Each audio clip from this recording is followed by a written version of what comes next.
16ஆம் தேதி ஒரு கையெழுத்து அணிவகுப்பு நம்ம வச்சுருக்குறோம். அதுவும் என்னென்னா, ஒரு இடத்த புனிதத்துவமாக மாற்றணும்.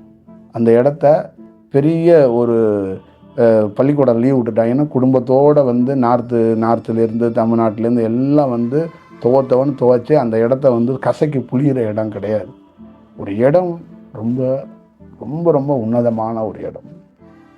அந்த இடத்துக்களுக்கெல்லாம் சில மரியாதைகள் நம்ம அளிக்கப்படும்.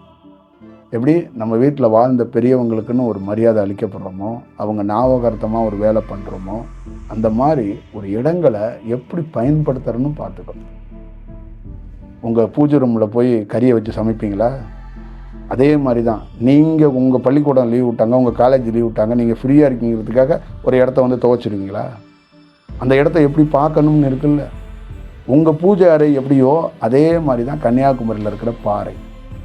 அந்த பாறை வந்து நீங்கள் எப்படி வேணாலும் நீங்கள் வந்து நின்று போகிறதுக்கான இடம் அது இல்லை.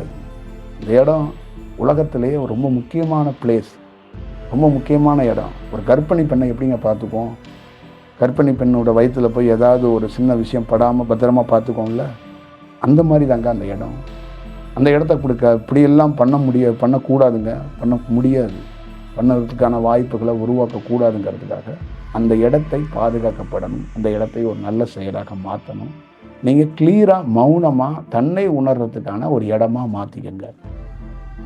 ஒரு மனிதன் என்னைக்காவது வாழ்க்கையில் இந்த லைஃப்பை பற்றி கொஞ்சம் யோசிக்கணும் அப்படின்னா இந்த பாறையில் உட்காந்து ஒரு 15 நிமிஷமோ 1 மணி நேரமோ டைம் கிடைக்கும் போதெல்லாம் வந்து உட்காந்துட்டு போகிற ஒரு இடமா இருக்கணும்.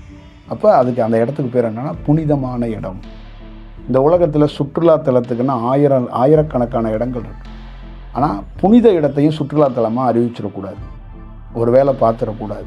அப்போ ஒரு நல்ல அனுபவம் வாய்ந்தவங்க சொல்கிறாங்கன்னா அதில் 1000 அர்த்தங்கள் இருக்கும், 1000 செயல் இருக்கும். அதை நம்ம பயன்படுத்தணும். அதுக்காகத்தான் ஒரு கையெழுத்து அணிவகுப்புங்கிறது. இந்த கவர்மெண்ட்டுக்கிட்ட நம்ம போய் நின்று ஒரு மனுவை எழுதி கொடுத்து இப்போ இந்த மாதிரினா இருக்காது. மொத்தமாக மக்கள் அத்தனை பேர்த்துடைய எல்லாரோடைய செயலும் இது ஒரு செயல்பாடாக இருக்கணும். அப்போ உங்களுடைய அத்தனை பேர்த்துடைய ஒத்துழைப்பும் கையெழுத்தும் இருந்துச்சுன்னா ஒரு கவர்மெண்ட் என்னன்னா சரி மக்களோட விருப்பம் இதாக இருக்கும்போது அதை நம்ம நிறைவேற்றுவோம், அதை பற்றி யோசிப்பாங்க. இது ஒரு முன்னெடுப்பாக எடுக்கணுங்கிறதுக்காக தான் நம்ம செய்கிறோம். இது பிரபஞ்சத்துடைய கட்டளை.